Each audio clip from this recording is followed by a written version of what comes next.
அனைவருக்கும் துர்காதேவி சரணம் சார்பாக அன்பான வணக்கங்கள். இன்னைக்கு நம்ம பார்க்க போற பதிவு ரொம்பவும் முக்கியமான ஒரு பதிவுங்க. உங்கள் ராசிக்கு எந்த செல்ல பிராணியை வளர்த்தால் அதிர்ஷ்டம் மேலும் மேலும் பெருகும்னு நீங்களே தெரிஞ்சுக்கணுங்க. கண்டிப்பாக இந்த பதிவு உங்களுக்காகத்தான். பதிவை ஸ்கிப் பண்ணாம கடைசி வரை பாருங்க ஃப்ரெண்ட்ஸ். செல்ல பிராணிகள் என்றாலே குழந்தைகள் முதல் பெரியவங்க வர ரொம்பவும் ஒரு விரும்பி வளர்க்கக்கூடிய ஒரு பிராணிகள் இல்லையா? ஒரு சிலரை தவிர செல்ல பிராணிகளை வளர்ப்பதில் பெரும்பாலானோருக்கு மிகவும் ஆர்வமும் விருப்பமும் அதிகமாக இருக்கும் இல்லையா? அதிலும் நாய், பூனை இது போன்ற வளர்ப்பு பிராணிகளை வளர்ப்பதில் அதிக அளவு ஆர்வம் காட்டுகின்றனர். அது மட்டுமல்லாமல் லவ் பேர்ட்ஸ் எனப்படும் கிளி வகைகளையுமே அதிக அளவில் வளர்ப்பதை நிறைய பேர் விரும்புவாங்க. இது போன்ற வளர்ப்பு பிராணிகளை வீட்டில் வளர்ப்பதால் நம்மிடம் நேர்மறை ஆற்றல்கள் அதிகரிக்கும் என்பது ஆன்மீக ரீதியாகவே கண்டுபிடிக்கப்பட்ட ஒரு உண்மைங்க. எந்த ராசிக்காரர்கள் எந்த வளர்ப்பு பிராணியை வளர்த்தால் மேலும் மேலும் அதிர்ஷ்டம் பெருகும் என்பதை இந்த பதிவில் தெளிவாக பார்க்கலாம். வாங்க இப்ப பதிவை பார்க்கலாம். வளர்ப்பு பிராணிகளுக்கு வீட்டில் இருக்கும் துர்சக்திகளை கண்டுபிடிக்கும் ஆற்றல் அதிகமாக உண்டுங்க. வீட்டில் இருப்பவர்களை தீய சக்திகளிடமிருந்து நம்மை முதல்ல பாதுகாப்பது அது செல்ல பிராணிகள் தாங்க. வீட்டில் தீய சக்திகள் இருந்தால் நன்றாக ஆரோக்கியமாக இருக்கும் உங்கள் வீட்டு செல்ல பிராணி கூட திடீரென அது இறந்து விடுங்க. எந்த நோய் எதுவும் இல்லாமல் தானாகவே இறந்துவிடும். இப்படிப்பட்ட சம்பவங்கள் நிகழ்ந்திருந்தால் செல்ல பிராணி உங்களை மிகப்பெரிய விஷயத்திலிருந்து காப்பாற்றி இருக்கிறது என்று அர்த்தங்க. பறவைகளை வளர்ப்பதால் அதிர்ஷ்டம் வரும் என்று சொல்லுவாங்க. கிளி, புறா, கோழி இது போன்ற பறவைகளை வீட்டில் வளர்ப்பதால் வீடு சுபிட்சமாக இருக்கும் என்றும் உங்களுக்கு வர இருக்கும் அதிர்ஷ்டத்தை தடுக்காமல் பாதுகாக்கும் என்றும் சொல்லுவாங்கங்க. பறவைகளை நேசிப்பவர்கள் அவற்றை துன்புறுத்துவதில்லை. இந்த மாதிரி நீங்கள் வளர்க்க விரும்பினால் உங்கள் வீட்டை சுற்றி மரங்களையுமே வளர்க்க வேண்டும். புதனின் ஆதிக்கம் பெற்ற ராசிக்காரர்கள் பறவைகளை வளர்ப்பதில் மிகவும் ஆர்வம் காட்டுவாங்க. உங்கள் வீட்டில் பறவைகளை கூண்டில் அல்லாமல் வெளியில் வைத்து வளர்க்கிறீங்க என்றால் நீங்கள் மிகப்பெரிய ஒரு அதிர்ஷ்டசாலி என்றே சொல்லலாங்க. உங்களிடம் நல்ல சிந்தனைகளும் செல்வ வளமும் அதிகமாக பெருகியிருக்கும். குரு மற்றும் சனி பகவானின் ஆதிக்கம் பெற்ற ராசிக்காரங்க நாய்கள் வளர்ப்பதால் நன்மைகளை பெறலாம். நாய்கள் வளர்ப்பதால் உங்களிடம் சுறுசுறுப்பும் ஆரோக்கியமாகவும் நிறைந்திருக்குங்க.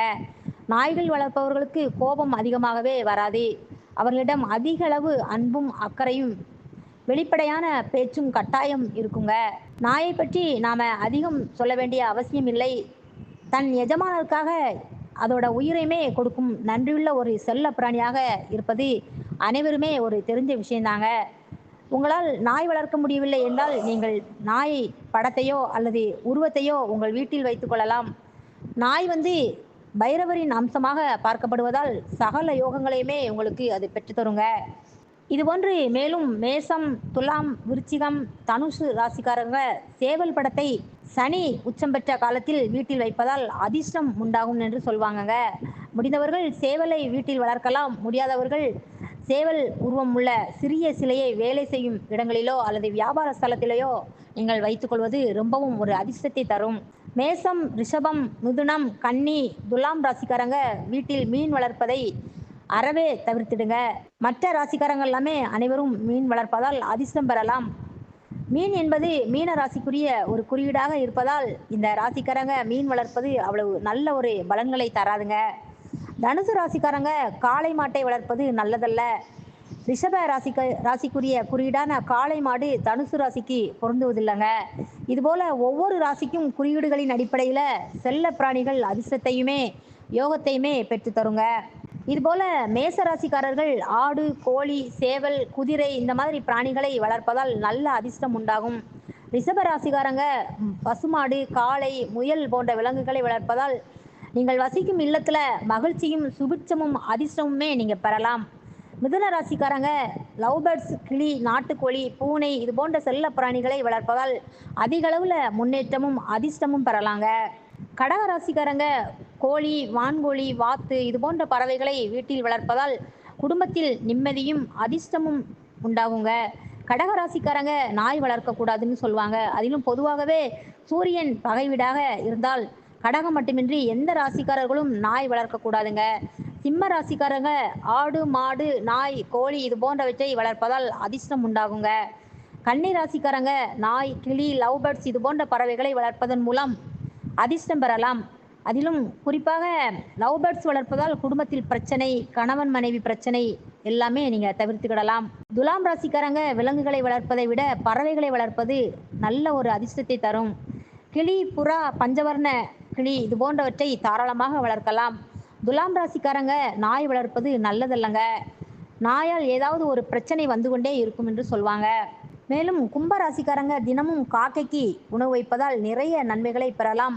தினமுமே அதிகாலை வேளையில எச்சில் படாத சாதத்தை காகத்திற்கு நீங்க வைத்தீங்க அப்படின்னா அதிக அளவுல அதிர்ஷ்டத்தை நீங்க உங்க வாழ்க்கையில பெற்று மகிழலாம். கும்பராசிக்கும் விலங்குகளை விட பறவைகளே அதிர்ஷ்டம் தரும் ஒரு செல்ல பிராணியாக இருப்பது இந்த காகங்க. நீங்கள் எந்த வகை பறவையாக இருந்தாலும் தாராளமாக வளர்க்கலாம். நீங்கள் வளர்க்கக்கூடாத இனம் என்றால் நாய் வளர்க்கக்கூடாதுங்க. மீன ராசிக்காரங்க ஆடு, மாடு, மீன், கோழி வளர்த்தால் அதிர்ஷ்டம் தரும். குடும்பத்தில் நிம்மதி உண்டாகும். நேர்மறை ஆற்றல்களை அப்படியே ஊடுருவச் செய்யுங்க. நண்பர்களே, இந்த பதிவை பார்த்துட்டு இருக்கும் அனைவருமே கீழே இருக்கும் கமெண்ட் பாக்ஸில் உங்களுடைய கருத்துக்களை பதிவிட்டுட்டு அப்படியே உங்க ஃப்ரெண்ட்ஸ் அண்ட் ஃபேமிலி மெம்பர்ஸ் அனைவருக்குமே நம்ம பதிவை ஷேர் பண்ணுங்க. நீங்களும் உங்கள் வீட்டில் என்னென்ன செல்ல பிராணிகள் வளர்க்கீங்க அப்படிங்கிறதை நீங்க கமெண்ட் பாக்ஸில் பதிவிடுங்க. மேலும் அப்படியே நம்ம வீடியோக்கு ஒரு லைக் பண்ணி சப்ஸ்கிரைப் பண்ணி சப்போர்ட் பண்ணுங்க ஃப்ரெண்ட்ஸ். தேங்க்ஸ் ஃபார் வாட்சிங். நன்றி.